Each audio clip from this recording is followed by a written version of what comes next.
समाज में जो घटनाएं हो रही हैं, भारतीय जनता पार्टी उनका पॉलिटिकल लाभ लेने के लिए घटनाएं होने देना चाहती है। भारतीय जनता पार्टी, इनकी सरकार में बैठे लोग न्याय देने लगे और निष्पक्ष कार्रवाई करने लगे तो बहुत सारी घटनाएं होंगी नहीं, बहुत सारे गरीब लोगों को न्याय मिल जाएगा। इस सरकार का रवैया क्या है, इस सरकार का रास्ता क्या है? कई मौकों पर मैंने कहा यह सरकार हार्टलेस है, अनडेमोक्रेटिक है और हर वो काम अनकॉन्स्टिट्यूशनल उसको सपोर्ट करती है। बाबा साहब भीमराव अम्बेडकर जी का संविधान, उसकी प्रस्तावना, केवल प्रस्तावना के तहत ही अगर सरकार फैसला लेने लगे तो हमारे गरीब, गांव में रहने वाले लोग, पीडीए परिवार के लोग, दलित, पिछड़े, अल्पसंख्यक और जिनके साथ अन्याय हो रहा है उनको न्याय मिलने लगे, उनका सम्मान होने लगे। इस सरकार में बैठे लोग लगातार अन्याय करा रहे हैं। वो प्रभुत्ववादी लोग, वर्चस्ववादी लोग, प्रभुत्ववादी लोग लगातार पीडीए परिवार के लोगों को डरा रहे हैं, धमका रहे हैं, अपमानित कर रहे हैं। सोचने का सवाल यह है, भागवत कथा सबके लिए है, भागवत कथा सबके लिए है। जब सब सुन सकते हैं तो सब बोल क्यों नहीं सकते? भागवत कथा सबके लिए है, सब सुन सकते हैं तो सब बोल क्यों नहीं सकते? भगवत कथा भगवान कृष्ण से जुड़ी है। अगर सच्चे कृष्ण भक्तों को ही भगवत कथा कहने से रोका जाएगा, भागवत कथा तो भगवान कृष्ण से जुड़ी है। अगर सच्चे कृष्ण भक्तों को ही भागवत कथा कहने से रोका जाएगा तो कोई ये अपमान क्यों सहेगा? क्यों सहेगा कोई अपमान? कुछ लोग, वर्चस्ववादी लोग, प्रभुत्ववादी लोग कथा वाचन में अपना एकाधिकार बनाए रखना चाहते हैं। ये एकाधिकार छीने नहीं उनका, वर्चस्ववादी लोगों का एकाधिकार छीने नहीं। कथा वाचन को जिन्होंने भावना की जगह व्यवसाय बना लिया है, व्यवसाय बनाने वाले लोग, हमारे इटावा कथा वाचन पीडी अपमान कांड उन्हीं कुछ प्रभुत्ववादी और वर्चस्ववादी की वजह से घटित हुआ है। अगर पीड़ित समाज के इन लोगों को इतना ही परहेज है तो घोषित कर दें कि परंपरागत रूप से कथा कहने वाले वर्चस्ववादी पीड़ित समाज द्वारा दिया गया चढ़ावा, चंदा, दान, दक्षिणा कभी स्वीकार नहीं करेंगे। और अगर एकाधिकार ही आपको लाना है तो समय समय पर आप बहुत दावा करते हैं कि 370 खत्म किया है, तो देश में आप कानून ले आओ कि कथा वाचन का काम और एकाधिकार के लिए कानून ले आइए कि आप ही कह सकते और कोई दूसरा नहीं कह सकता। अगर पीड़ित समाज से इन लोगों को इतना ही परहेज है तो घोषित कर दें कि परंपरागत रूप से कथा कहने वाले वर्चस्ववादी पीड़ित समाज द्वारा दिया गया चढ़ावा, चंदा, दान, दक्षिणा कभी स्वीकार नहीं करेंगे।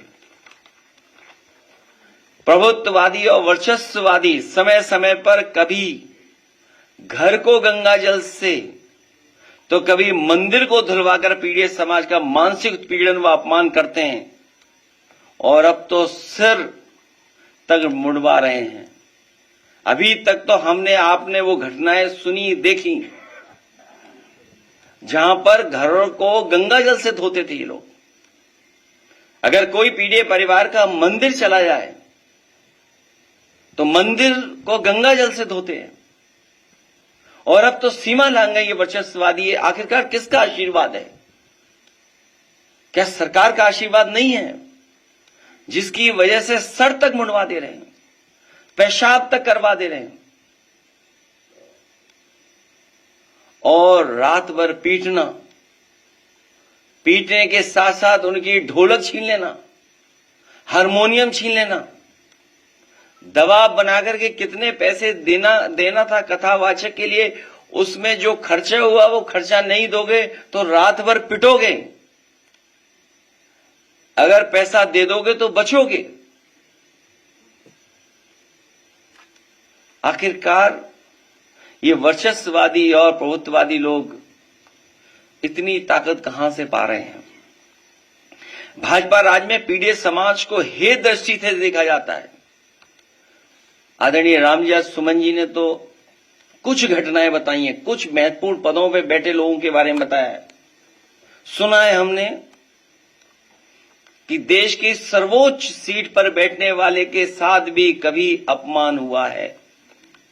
देश के राष्ट्रपति भी हे दृष्टि का सामना कर चुके हैं। सच तो यह है कि जैसे जैसे पीड़ित समाज में चेतना और जागरूकता बढ़ती जा रही है, वैसे वैसे पीड़ित समाज पर मनोवैज्ञानिक दबाव बनाने के लिए वर्चस्ववादी के पीड़ित समाज पर अत्याचार बढ़ते जा रहे हैं। जो पाल समाज की बेटी के साथ अन्याय हुआ, अगर उसके परिवार के लोग खड़े हो गए तो उसके पिता पे भी मुकदमे लगा करके जेल भेज दिया, इनाम भी घोषित कर दिया। हमारी पार्टी के अध्यक्ष उस परिवार से मिलकर के उस परिवार को न्याय दिलाने के लिए, उस परिवार की मदद के लिए जा रहे थे तो पुलिस लगाकर रोक दिया। आखिरकार ये वर्चस्ववादी और प्रभुत्ववादी लोग चाहते क्या हैं? पीड़ित समाज पर लगातार बढ़ते हमलों का असली कारण यह है कि वर्चस्ववादियों को लगता है कि उनके पीछे आज भाजपा की वो सरकार खड़ी है जो सदियों से शक्तिशाली रहे लोगों की सरकार है, और वो उन्हें बचा लेगी। लेकिन अब पीड़ित समाज की एकता और एकजुटता इसका जवाब डट करके देगी। अगर भाजपा को लगता है कि भागवत या कोई कथा कहने पर एक वर्ग विशेष का ही अधिकार है, तो फिर वो इसके लिए भी कानून बना करके दिखा दें। कई बार कई कानून के लिए बहुत दावा करते हैं लोग, तो इसके लिए भी कानून बना लें कि इसके अलावा कोई कथा वाचन नहीं कर सकता। जिस दिन पीड़ित समाज ने अपनी कथा अलग से कहने शुरू कर दी, उस दिन इन परंपरागत शक्तियों का साम्राज्य ढह जाएगा। और मैं तो एक ही बात कहूंगा, भाजपा जाए तो हम सबको चैन आएगा। और घटनाएं कोई एक दो नहीं है। सुल्तानपुर में महेंद्र प्रताप मौर्य जी एडवर्ड को गोली मार करके मार दिया गया। घटना महोबा की याद होगा आपको। पिछले महीने की बात है, मैं यहां नहीं था, मैं बाहर था, लेकिन हमारे लोग पहुंचे और परिवार की मदद करके भी आए थे। दलित नवविवाहित जोड़े को सामंतवादियों ने चप्पल उतरा के उनके घर से गुजरने को कहा। जब उन्होंने मना किया तो दूल्हे को, उसके परिवार को और नवविवाहिता को बुरी तरह मारा गया। क्या ये कोई कल्पना कर सकता आज के समय पर, जब हम विश्व गुरु बनना चाहते हो, दुनिया को हम सस्टेनेबल डेवलपमेंट की बातें बताना चाहते हो, दुनिया में हम विकसित भारत बनाकर के खड़ा करना चाहते हो, दुनिया में ये कहते हो कि अब हमसे आगे कुछ ही अर्थव्यवस्था है, वहां पर सोचिए नई नई शादी हो, आप हमारे घर के सामने से तभी निकल सकते हैं जब आप चप्पल उतार करके जाएंगे, और नहीं ऐसा करते हो तो आपको अपमानित होना पड़ेगा। ईटा की घटना, जैतपुरा की अम्बेडकर जयंती पर शोभा यात्रा नहीं निकालने दी, दलित परिवार में शादी, बारात आई, बेटी की शादी में सत्ता समर्थकों ने बवाल किया, और फिर जब पुलिस आई तो पुलिस को न्याय देना था, न्याय नहीं दिया। जिनके साथ अपमान हो रहा था उन्हीं को पीटा पुलिस ने, सोचिए आप, उन्हीं को अपमानित किया पुलिस ने। और इटावा की घटना तो आपको पता ही है,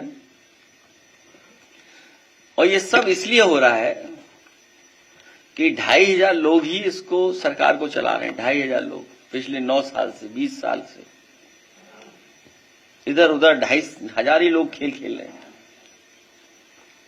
हम इन कथावाचकों का धन्यवाद देते हैं कि हमारे बुलाने पर आए हैं,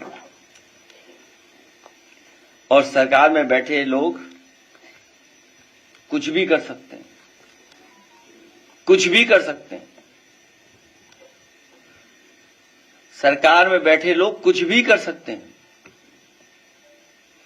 नजर उतारने का तरीका तो हमने और आपने देखा ही।